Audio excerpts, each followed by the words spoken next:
Olá a todos e bem-vindos a mais um episódio do Building the Future AI Portugal Podcast. O podcast onde abordamos os diversos temas ligados à inteligência artificial e à aprendizagem máquina.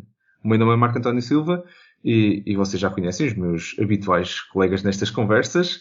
Rui Quintino. Olá, Rui. Olá. Viva. Olá a todos. E Vítor Santos. Viva, Vítor. Olá a todos. Olá, Vítor. Viva, viva.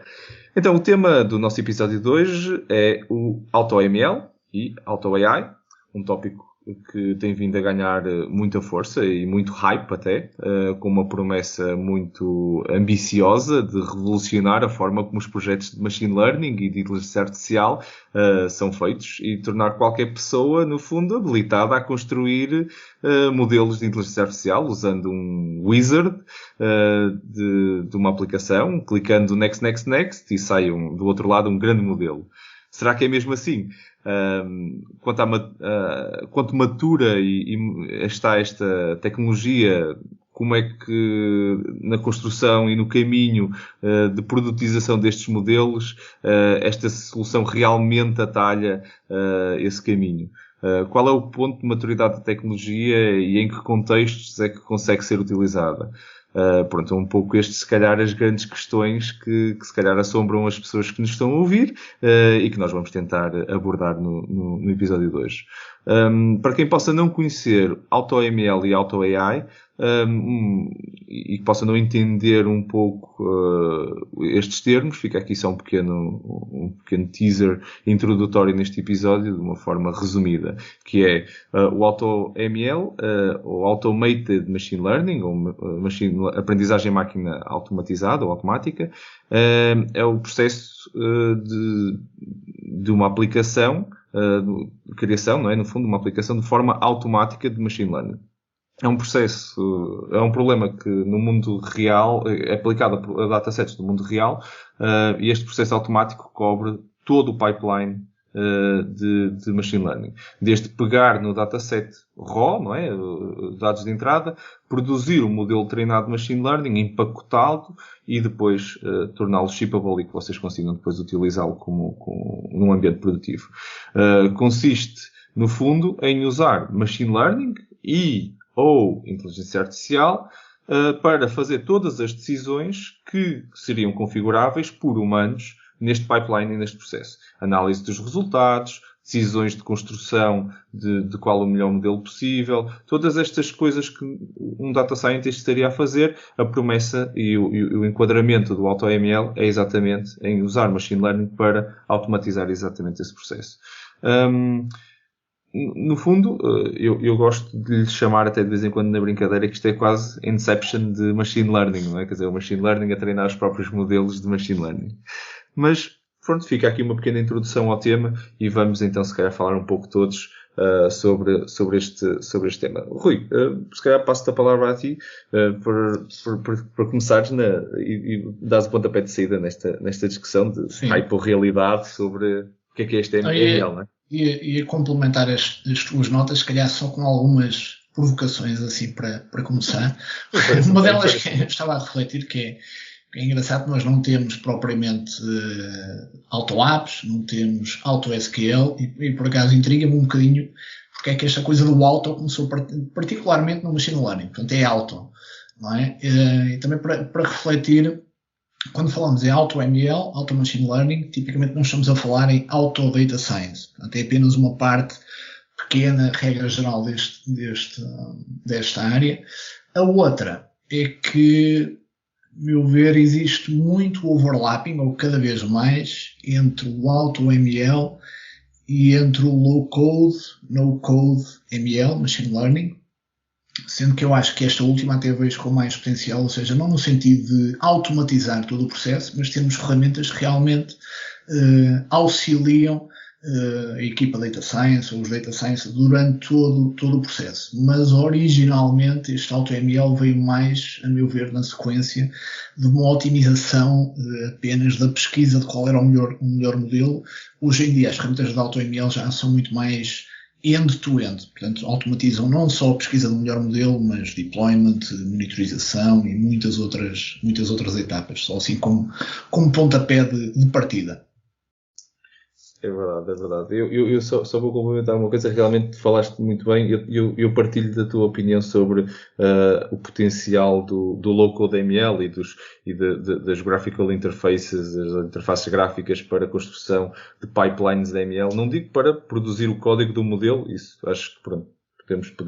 Algum dia devemos chegar lá, como qualquer nível de abstração, mas a abstração do pipeline, muito parecido com uma tendência, por acaso ainda não falamos aqui, do MLOps, não é? E que nasce da tendência grande do DevOps, não é? Em que, na realidade, já o DevOps já era pipelines muito visuais, muito configuráveis, sendo que depois o que está lá dentro são scripts e coisas que depois esses sim são código. E acho que essa prática sim tem um imenso potencial, mas por acaso é um bom ponto que estás a tocar, versus se calhar o AutoML. Vítor, se calhar também passo-te a ti a palavra e neste ponto do hype e da realidade do AutoML, qual é a tua opinião e a tua visão?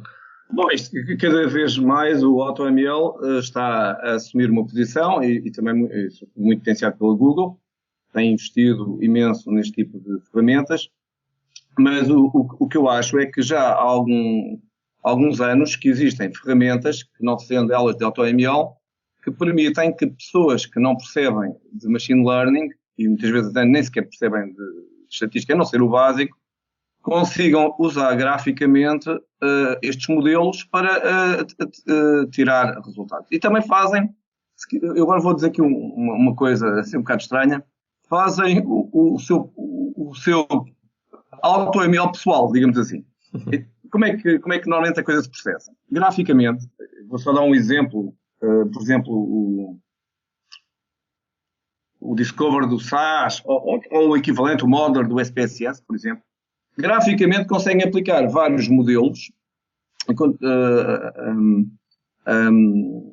a datasets e depois, inclusive, conseguem aplicar modelos que comparam os modelos que aplicaram. Então, vamos imaginar que eu quero fazer uma análise preditiva com base num determinado dataset. Então, eu consigo, graficamente, sem escrever uma linha de código, por exemplo, usando o Modeler, fazer drag and drop de diferentes ferramentas que, na verdade, respondem a scripts, e daí eu penso que a comparação com o low code é muito boa. E depois, posso até utilizar uma rede neuronal, uma regressão linear, ou até várias redes neuronais, posso utilizar regras de distribuição, o que eu quiser. E depois, no final, coloco mais um outro modelo que me compara os modelos todos que eu escolhi, digamos, quase com pouco critério. E, com base nisso, é possível concluir qual é o melhor modelo para aquilo. Bom, se é útil. Bom, claro que sim, que é útil, não é? Mas é quase uma tentativa e erro, não é? Quando nós estamos a falar de AutoML, basicamente estamos a falar de que esta seleção de modelos é feita de forma automática. E, portanto, eu acho que, no fundo, apesar de ser muito interessante,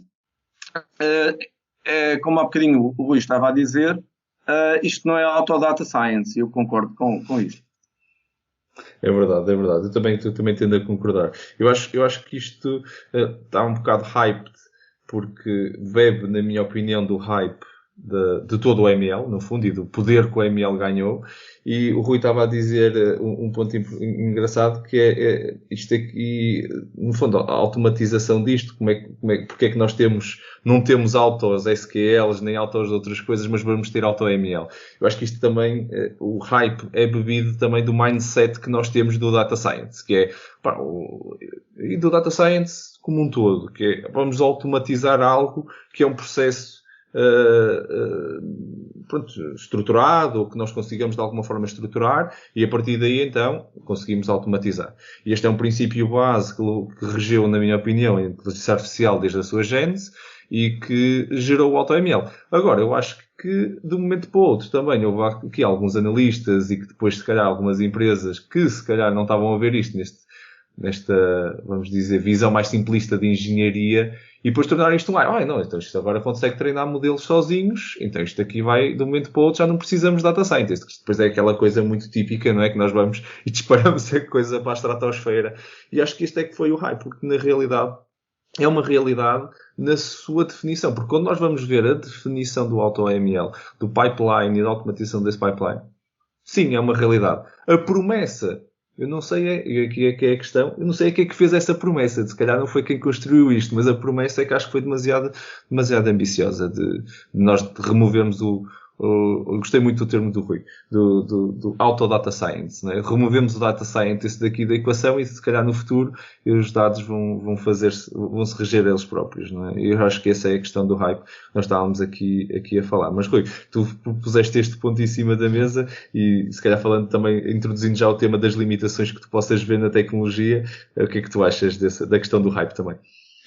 Sim, eu acho que honestamente, isto é feeling puramente pessoal, mas eu acho que se esta área de Machine Learning e de AI quer realizar este potencial todo prometido, que foi, eu não vejo outra forma que realmente façamos uso destas ferramentas de AutoML, No-Code, Low-Code ML, embora eu tenha uma diferença muito grande para a típica oferta que hoje em dia temos, eu acho que são ferramentas para data scientists. Não sou muito favorável a que outras pessoas com conhecimento, sem conhecimento de data science, possam usar estas ferramentas, porque elas até podem usar. Não vão perceber minimamente o que é que estão a fazer e interpretar sequer os resultados, que é um problema típico que eu vejo na maioria destas ferramentas e na maneira como são posicionadas. Até do AutoML. Sim, sim, do AutoML, sim. Que é para non-data scientists, não é assim tão inteligível. A pessoa tem que confiar, só se confiar cegamente. Pronto, aliás, assim, isto é o melhor, siga. Muitas vezes eu vejo ferramentas de AutoML que podes começar sem conhecer nenhum código, mas depois redundam, como tipicamente tem que ser, num relatório de vários modelos, com várias métricas, desde F1, ROCs, ALCs, e eu perguntei, mas como é que alguém, eu até percebo que não foi preciso código, mas como é que alguém que não tenha experiência de data science e de estatística e às vezes alguma matemática vai conseguir interpretar isto? Até ela consegue produzir os modelos, mas depois não vai conseguir interpretá-los. Agora, na prática, eu acho que ainda é relativamente pouco explorado e até não muito bem visto este tipo de ferramentas por muitos data scientists, que eu acho que ainda sofre muito daquele efeito IKEA que eu aprendi há relativamente pouco tempo, não é? Que é o efeito em que nós, se construirmos ou montarmos nós uma coisa, damos automaticamente mais valor. E, portanto, os data scientists naturalmente gostam de montar as suas ferramentas e, assim, eu trabalho muito com código, também gostamos de construir as nossas coisas. Sim. Em termos de limitações, e começando se calhar um bocadinho por essa parte, não é mais negativo, as limitações que eu vejo hoje em dia, obviamente que as plataformas ainda estão relativamente pouco maduras, é uma área ainda relativamente recente, basta ver o tempo que nós demoramos a chegar ao low-code, no-code com sucesso, na área aplicacional, que eu acho que só recentemente, honestamente, acho eu, com OutSystems, Power Apps da Microsoft e outras, vimos algum sucesso. Portanto, imaginem o tempo que isto demorou. E, portanto, nesta área de Machine Learning, acho que as plataformas ainda estão muito, muito imaturas. O custo de algumas tools. Também um foco, às vezes, excessivo no custo versus no retorno das equipas. Eu prefiro não pagar, mas depois vão pagar com semanas ou meses de equipa Data Science a bater código que eventualmente não tinha que bater. A questão do lock-in também. Há algum lock-in depois na maioria destas ferramentas, obviamente. E há muito pouco, eu acho que, porque não é fácil, um bom equilíbrio entre uma boa ferramenta de AutoML ou de Low-Code ML e código. Geralmente ou temos que optar por uma ou por outra e há muito poucas ferramentas a permitir uma boa coexistência destas duas realidades, em que eu posso optar por uma interface visual, mas a qualquer momento eu posso optar pelo código. Eu lembro que quem já trabalhou com SQL Server, por exemplo, uma coisa espetacular é que podiam usar o user interface para realizar todas as operações sobre o SQL Server, mas a qualquer momento podiam fazer o script em cima e tinham literalmente o código que era necessário para fazer exatamente a mesma operação. É uma coisa que na maior parte das ferramentas de Machine Learning não existe, só para dar assim algumas opções. Ou uma por último, que é, e isto acontece frequentemente quando eu avalio ferramentas de AutoML, é que às vezes perde-se mais tempo a aprender a trabalhar com a ferramenta de AutoML do que o tempo que poupamos. Depende muito e muda de ferramenta para ferramenta. Certo. Eu concordo com esses pontos e, Vítor, não sei se queres também acrescentar alguns pontos das tuas limitações. Sim, eu acho que isto no geral, de acordo com o que o Rui está a dizer, quero apenas acrescentar algumas coisas.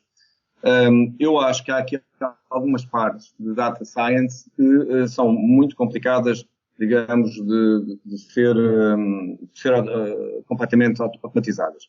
Por exemplo, se nós pensarmos numa das metodologias de data science mais conhecidas, que é o CRISP, logo na parte de preparação ou de pré-preparação de dados, há que perceber exatamente os dados. Isto significa que tem que haver critérios para normalização de dados, tem que haver critérios para standardização, tem que haver critérios para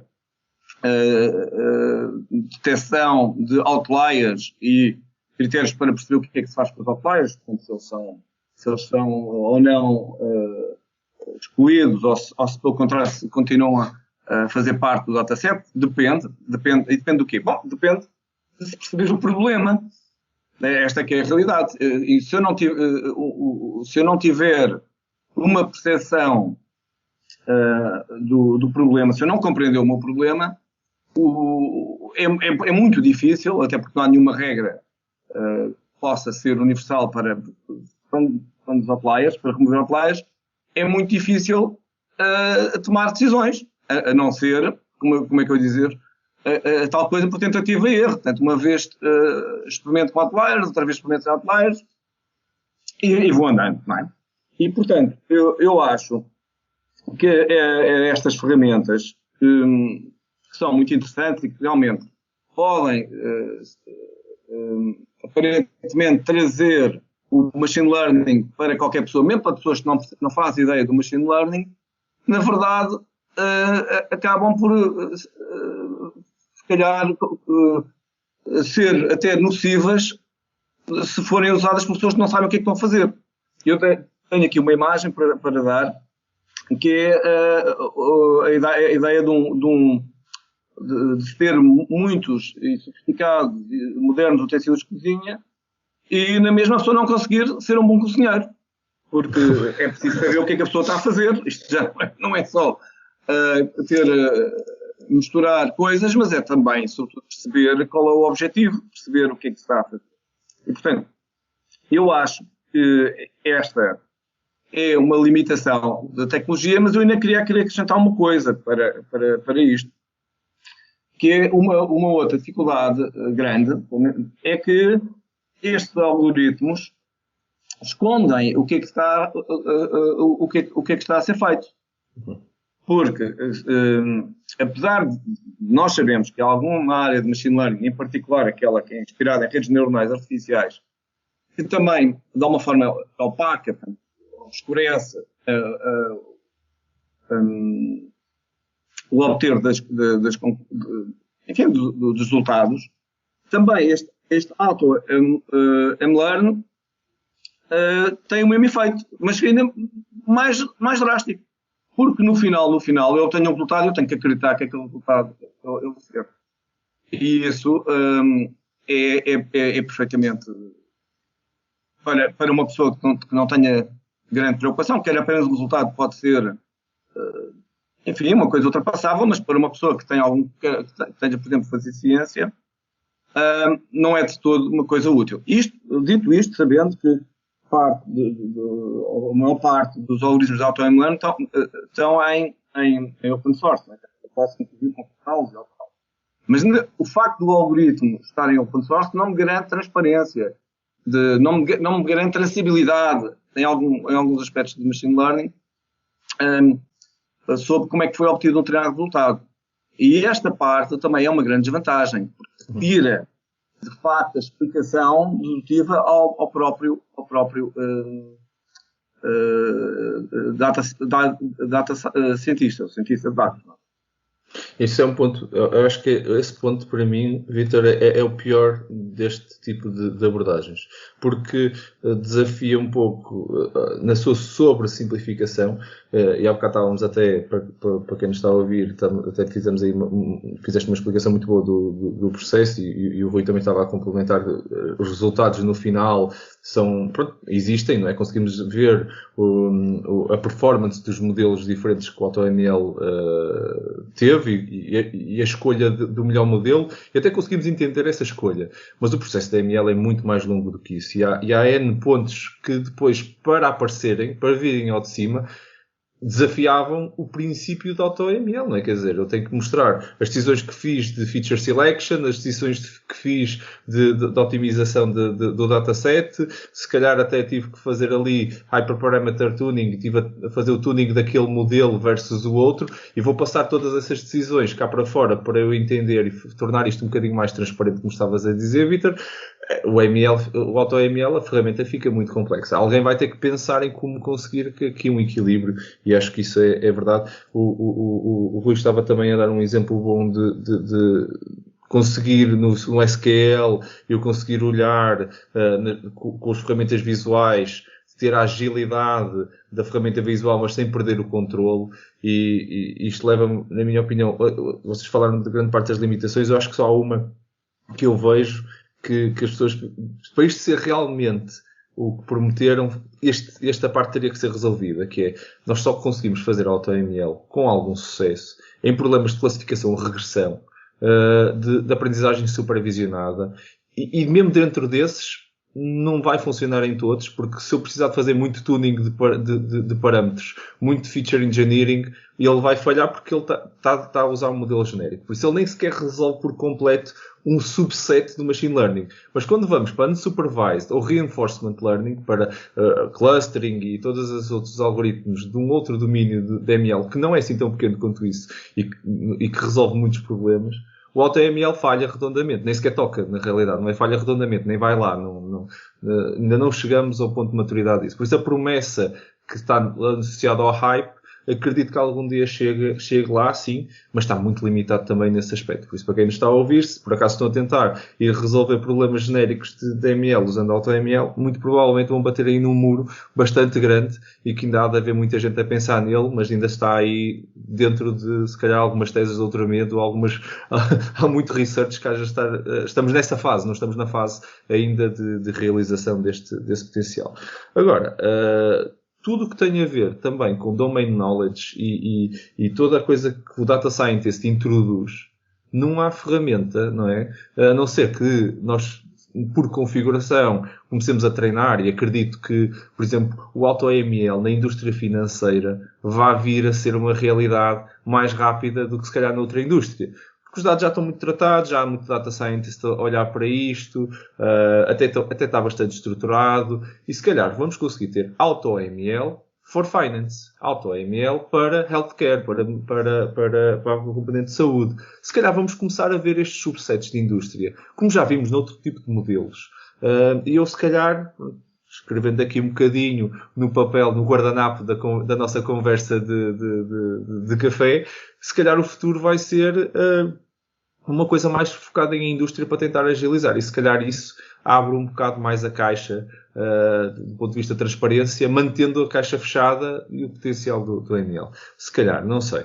Mas fica, as limitações são reais, e fica a minha previsão, vamos dizer assim, a minha opinião sobre, se calhar, como é que isto poderá ter caminho para evoluir, sendo fiel à promessa que acredito que as pessoas agora queiram preencher. E agora, pegando nessa nota de visão positiva, ia passar a palavra ao Rui e perguntar como é que tu vês, Rui, a parte positiva também desta tecnologia, e já falaste em alguns pontos, mas como é que tu vês isto a ser integrado hoje com aspectos positivos? E também a tua visão, claro. Sim, eu até vou pegar nesse ponto e voltando aqui um bocadinho, um pouco atrás, nesta questão que vocês estavam a mencionar, de mais da black box do AutoML, e lá está. E o Auto realmente acho que é nós não precisamos de um Auto, precisamos de boas ferramentas, acho a minha opinião, mas também para desmistificar aqui um pouco, porque se é verdade que originalmente a grande parte destes sistemas eram muito black box, Eu hoje em dia, a ferramenta de AutoML de um dos grandes players, por exemplo, vai muito mais do que o Black Box. Eu até diria que reduz muito esse problema. Só para vos darem um exemplo, eu diria que, pegando essa ferramenta, por exemplo, e mesmo recorrendo apenas a user interface, eles conseguem fazer upload de um dataset, colocar o modelo a fazer, colocar o AutoML a testar vários modelos. Portanto, essa é a parte um bocado black box, mas depois podem simplesmente pedir para que o modelo final seja devidamente inspecionado e, portanto, vão saber quais são as features mais importantes, globais e locais a cada observação. Vão tirar inúmeros gráficos de avaliação, gráficos de calibração, ou seja, vão tirar um sumo imenso que, para um data scientist fazer tudo aquilo from scratch com código, já havendo bibliotecas para tudo isso, interpretabilidade, ia demorar imenso tempo. E, portanto, o AutoML pode também, dependendo da ferramenta, eu estou a falar de uma que permite esse fluxo todo, aumentar muito o sumo para a interpretação para a equipa Data Science, reduzindo o esforço e o tempo necessário para lá chegar. Que eu acho que é das... Ou seja, não é questão da performance do modelo, é questão do sumo que a equipa Data Science conseguiu retirar a nível de interpretabilidade dos modelos e depois, se quiser, pôr o modelo em produção apenas com um clique, por exemplo, só para se ter uma ideia. Ou seja, não é esta lógica, olha, é um modelo muito bom, mas eu não sei porquê. Eu até favoreço muito mais ao contrário, que é um modelo mais ou menos, mas olha, o que eu descobri foi isto. Isto parece estar relacionado, tentámos aqui um problema com os dados, temos aqui um leak num determinado atributo que nos apercebemos e tudo isto foi feito de forma muito mais rapidamente. Ainda na vertente e isto também é muito importante, e o Vítor há pouco falava de uma coisa que eu acho crucial, que é realmente perceber o problema. E o AutoML muitas vezes para mim é uma forma de reduzir o tempo que a equipa de Data Scientist vai estar a fazer código, quando devia estar a perceber melhor os dados, ou a perceber melhor o problema, ou a falar com as pessoas para perceber melhor o problema. Portanto, fazer muito menos código. Se não puderem fazer código, vão ter que se focar noutras coisas. Não há volta a dar. Então vão perceber à partida melhor o problema e os dados. Há algumas áreas também onde isto é mais nessa vertente, se calhar, black box hoje em dia, mas também funciona bastante bem na área da visão, na área do texto. Todos os players hoje em dia já têm muitas ofertas de AutoML nesta área. Eu acho que costuma funcionar bem, já todos sabemos que há várias limitações e temos que ter cuidado com os datasets e com os biases envolvidos nos datasets, mas eu diria que na área de visão de texto, forecasting também já há alguma coisa. Ainda há pouco falávamos, anomaly detection também já há muita coisa, não aconselho propriamente, vão arrancar um projeto de anomaly detection, se calhar devem testar primeiro as ofertas que estão disponíveis out of the box, em vez de fazerem disso um projeto de várias semanas ou meses. Okay? E portanto é uma hipótese. Eu tenho uma preferência também para aquelas que tenham um bom suporte de user interface, e eu vou-vos confessar que a grande diferença que eu noto de uma boa ferramenta de user interface é a quantidade de vezes que me evita ir ao Google para pesquisar como é que se faz esta transformação no Pandas, ou no Spark, ou no PySpark, e é isso que estas ferramentas me permitem. Eu não tenho que estar constantemente a aprender uma nova linguagem, ou a refrescar como é que se faz uma determinada coisa, simplesmente faço via user interface. É verdade. Eu confesso que faz-te um ponto que eu também acho que é importante, que é... Isto aqui devia ser como, para quem desenvolve e que não é data scientist, é o equivalente. O meu background até foi mais desenvolvimento aplicacional antes. E eu fazia scripts. Eu, quando estava num projeto durante muito tempo e tinha que fazer uma coisa que estávamos continuamente a alterar, eu na realidade generalizava o problema e fazia uma frameworkzinha quase que me resolvia aquele problema neste projeto e nos próximos 10, porque eu não vou andar a fazer a mesma coisa 10 vezes. Sinto-me estúpido quando faço essas coisas. E para o bem da minha sanidade mental e não me sentir estúpido no meu dia-a-dia, eu fazia estas coisas. Eu acho que isto é o equivalente e que os data scientists que estão a ser um bocado reticentes a usar este tipo de ferramentas, porque elas estão a ficar muito fechadas, é uma culpa do hype, da promessa de que isto na realidade vai ficar muito fechado e a ideia é para as pessoas leigas da matéria usarem. Completamente, mas a maioria das frases de marketing muito associadas ao AutoML para pessoas que não têm conhecimento de data science. Que eu acho que... Eu percebo a lógica. O mercado é maior. Marketing, não é? O mercado é maior, não tem nada a ver. Mas esse é o erro. Porque depois as interfaces vão ficar também dumbed down, vão ficar para leigos e desculpem, mas somos todos engenheiros e se calhar quem nos está a ouvir que possa não ser, vai entender isto. Nenhum médico quer usar a ferramenta para leigos. Nenhum engenheiro vai querer tratar as coisas como o coiso e a coisa. Não, as coisas têm nomes, as ferramentas têm nomes, as métricas têm nomes e a linguagem e a forma como nós trabalhamos tem que ser clara e específica dentro do meio que estamos aqui a falar, neste caso, Data Scientist. Por isso, seria o equivalente no médico a ter uma ferramenta genérica. Não, as coisas têm nomes e para ser ao nível dele de expertise, ele está à espera que a ferramenta lhe devolva isso. Por isso, eu também rejeitaria uma ferramenta que não fosse adequada ao que eu quero fazer, porque já tem um nível de experiência mais elevado. E eu percebo a razão por trás disso, e acho que é aí que vai ter que haver o shift, porque acho que estávamos todos aqui um bocado a convergir para não existe assim um mercado fantástico para esse tipo de ferramentas, a não ser de soluções assim genéricas, a não ser nos casos muito claros. Computer Vision é sem dúvida um caso em que um developer, isto é uma API, não devia ser se calhar visto como uma ferramenta de ML em que eu vou estar lá mexendo no modelo, e se eu quiser tenho outras ferramentas para o fazer. Por isso concordo, Rui, concordo em pleno. Vítor, também da tua parte, como é que tu vês então as partes boas aqui da tecnologia para complementar também esta parte? Pois é, de facto há um interesse grande de poupar tempo. E em particular, eu diria que em relação às redes de Deep Learning. E porquê? Porque testar uma quantidade grande de redes de Deep Learning para um determinado objetivo é muito trabalhoso. Não é? Se eu quiser, vamos imaginar que eu estou a tentar testar uma série de CNNs, como por exemplo Inception 3, Inception 4, para tentar para um determinado dataset, para tentar perceber qual é o que tem o melhor resultado, isso é uma coisa bastante trabalhosa. E o facto de uma ferramenta deste género, que é simples, que faça esse trabalho por mim, é atrativo, não é? Não digo que não.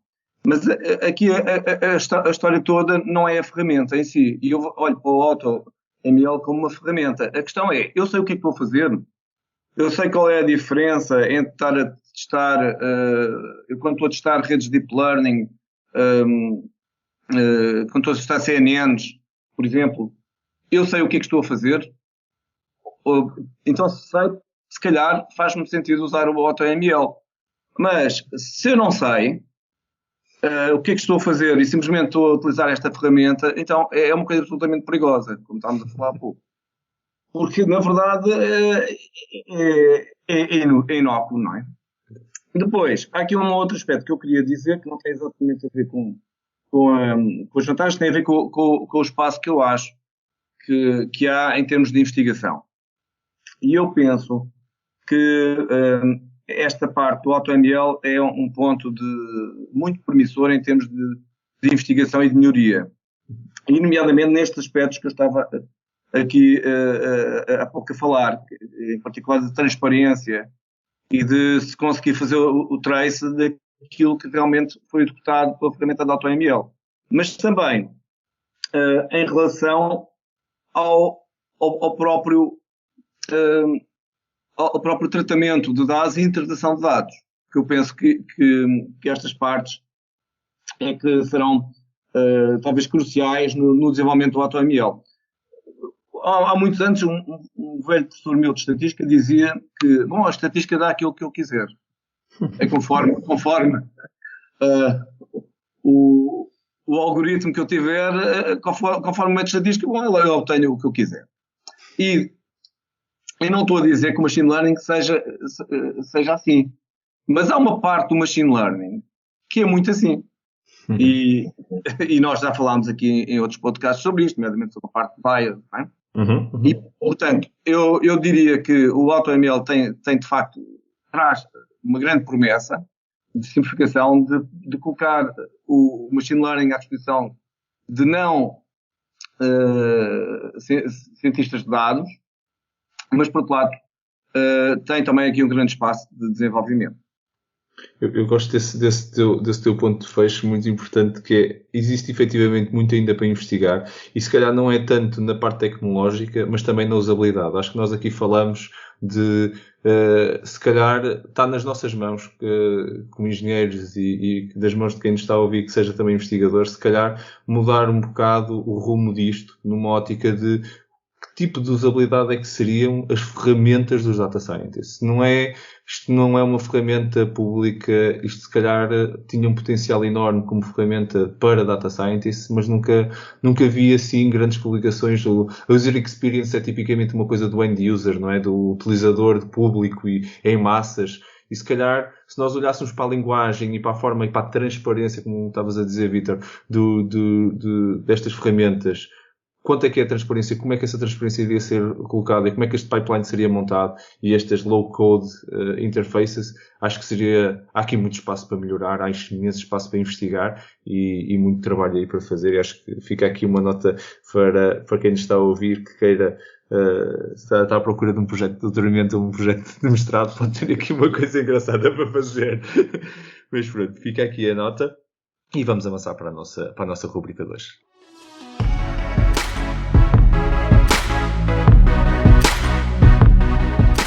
E bem-vindos à nossa rúbrica AI News, o segmento que já faz parte dos nossos episódios. No final de cada episódio trazemos-vos 3 notícias que sentimos que foram relevantes e que vamos nós adicionar os nossos comentários também. Cada um de nós traz uma notícia e os links para cada uma das notícias são publicados na descrição do episódio que estão a ouvir. Por se quiserem, depois deem uma vista de olhos e podem ler a notícia na íntegra. Rui, dás o pontapé de saída na nossa rubrica 2? Dou, claro. Estava a perceber que não é bem uma notícia, é uma pré-notícia, que é engraçado, porque é esta sexta-feira, não é? Em princípio o episódio vai para lá na quinta, portanto, esta sexta o Elon Musk vai, à partida, fazer uma demonstração, uma apresentação das novidades da startup dele, da Neuralink. Para quem não sabe, é uma startup que tem como missão criar um device ou devices que façam uma interface computador-cérebro o mais direta possível. Já há alguns, mas eles querem levar isto a outro nível completamente, muito com olho em utilizações na área médica, mas também, assim, se levarem isto ao extremo, de quem sabe um dia podemos estarmos, em vez de usarmos o teclado ou o rato, estarmos a comandar computadores à velocidade do nosso pensamento, que eu acho que realmente também é uma coisa interessante. Vinda de outra pessoa, ficaríamos de pé atrás, assim, ficaríamos só um bocadinho de pé atrás, mas realmente vamos ver o que é que vai dar. Esta sexta, à partida, vai ser transmitido em direto, portanto, se quiserem, sintonizem. Não sei se vai ser notícia na próxima semana, mas para já é uma pré-notícia. Parece muito bem, numa área de Machine Learning, estamos a fazer já pré-notícias também. Obrigado, Rui. Muito obrigado. Vítor, da tua parte, que notícia trazes tu para nós hoje? Eu trago aqui uma notícia que é a realização da 20ª EPIA. A EPIA é a Conferência Portuguesa de Inteligência Artificial. Aliás, a EPIA é o acrónimo de Encontros Portugueses Encontros Portugueses de Inteligência Artificial. É organizado pela Associação Portuguesa e pela APIA, a Associação Portuguesa para a Inteligência Artificial, e, portanto, este evento não é, portanto, não é de entrada gratuita, digamos assim, mas é interessante, desta vez realiza-se em Lisboa, e é interessante porque é o 20º edição, portanto é um marco. É preciso ver que já são 20 conferências de inteligência artificial em Portugal, que já mostra o quanto a maturidade existe na comunidade académica na área de inteligência artificial. E é uma conferência que também tem outra singularidade, é que tipicamente a EPIA é organizada em tracks temáticos, ou seja, nós não temos uma conferência que tenha um track genérico, mas, ou somente tenha um track genérico, mas é uma conferência que tem uma quantidade de tracks que também mostra quanto a área da inteligência artificial é vasta. E vou só dar aqui alguns exemplos de tracks deste ano. Alguns são repetidos, mas, por exemplo, um sobre a inteligência artificial no direito, inteligência artificial na medicina, computação afetiva, text mining, robótica. Um dos temas que nós aqui também abordámos, um track só sobre multi-agentes. E, portanto, não sendo realmente uma conferência de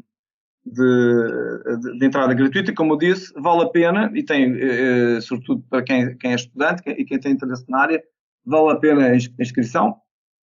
E também queria dizer que, portanto, finalmente, que a conferência vai se realizar em setembro, no técnico, das gestões no técnico, portanto, no Tagus Park. Okay. Portanto, a data é de 7 a 9 de setembro. Ok. EPIA, Conferência de Inteligência Artificial aqui em Portugal, em Lisboa. Obrigado, Vítor. Eu, da minha parte, eu trago-vos uma notícia que li, não pela sua inovação tecnológica, mas pelo impacto que tem. Gostei muito de ler esta notícia. É um artigo partilhado sobre um hackathon que a Microsoft faz todos os anos em Redmond, que é o Microsoft Global Hackathon, que é assim, uma coisa a nível mundial. Todos os empregados da Microsoft podem se voluntariar para trabalhar em projetos ou propor projetos para receber outras pessoas da Microsoft, aliciar essas pessoas a fazerem parte do projeto. Há muita coisa a acontecer, há produtos, principalmente nesta área de Machine Learning, houve muitos produtos que nasceram de uma coisa chamada Microsoft Garage, que na realidade nasce muitas vezes nestes hackathons, por isso pronto, esta é uma maneira que a Microsoft também tem de fazer estas coisas. E a notícia em si foi sobre um projeto em particular que nasce, por acaso a história, o artigo é bastante completo e mostra como é que isto nasce, o e-mail que é enviado por uma pessoa do nosso departamento de legal e tudo. Pronto, leiam o artigo dessa parte da história que acho que é muito gira, mas para vocês verem o que aconteceu foi a empresa non-profit, a empresa sem fins lucrativos, The Ocean Cleanup, que já apareceu algumas vezes nos telejornais e tudo, principalmente nestas questões que têm a ver com o plástico nos oceanos, e eles já até implementaram alguma tecnologia, não tecnologia digital, mas tecnologia física para capturar plástico em grandes rios, na Índia, na China, nestes principais pontos onde o plástico está a ir parar aos oceanos. E eles juntaram-se à Microsoft neste hackathon, com um conjunto de voluntários da Microsoft que decidiu tentar usar inteligência artificial para os ajudar na tarefa que estão a fazer de catalogar o que é plástico e o que não é plástico que está a passar num dado rio e que está a ser capturado ou precisa ser capturado nesse rio. Eles, na altura, que é engraçado, o quanto ajuda a ter, e o artigo mostra isso muito bem, o quanto ajuda a ter algum conhecimento de dados, e nós estávamos hoje a falar exatamente sobre isso. Eles tentaram, de forma sozinha, sem saberem muito, tentar fazer o labeling das fotografias que tiravam de cima de uma ponte, de uma estrutura que conseguisse olhar para baixo e ver plástico a passar, não é? E tentaram fazer isso e disseram, pronto, isto vai ser uma coisa, um empreendimento enorme, que nós vamos ter que gastar aqui imenso tempo. E a realidade é que antes do hackathon de começarem, a equipa de voluntários, com os datasets que tinha, já tinha feito label de uma quantidade absurda de dados. Quase, acho que foi 30 mil imagens já tinham sido labeled e o hackathon ainda não tinha começado. Eles só estavam a começar a aquecer os motores para o que conseguiam fazer. O artigo é muito interessante porque também mostra que depois, quando nós temos a equipa certa, isto é o que eu tiro deste artigo, é quando também temos a equipa certa motivada, com um problema giro, eles conseguiram chegar à conclusão que esta tecnologia que eles estão a desenvolver para resolver um problema nos rios onde eles estão conseguia facilmente ser genérica e expandida a todos os rios do mundo e ter, se calhar, uma coisa com mais precisão do que é realmente a poluição que está a sair destes rios. Só para vocês ficarem com uma ideia, há uma parte no início do artigo que também me assustou um bocadinho, que eu não fazia ideia. As previsões dos especialistas ambientais dizem que há perto de 9 milhões de toneladas de lixo em plástico que vai parar aos oceanos todos os anos e que na progressão que está a ter, em 2050 vai haver mais peso em plástico do que em peixe no oceano. Isto para mim foi assim tipo, ok, isto realmente precisamos de olhar para estas coisas. Fica o artigo para vocês lerem. Acho que tem uma parte ambiental e uma parte humana dentro do mundo do machine learning, que acho que também são umas lições, tem duas vertentes, vamos dizer, duas mensagens positivas.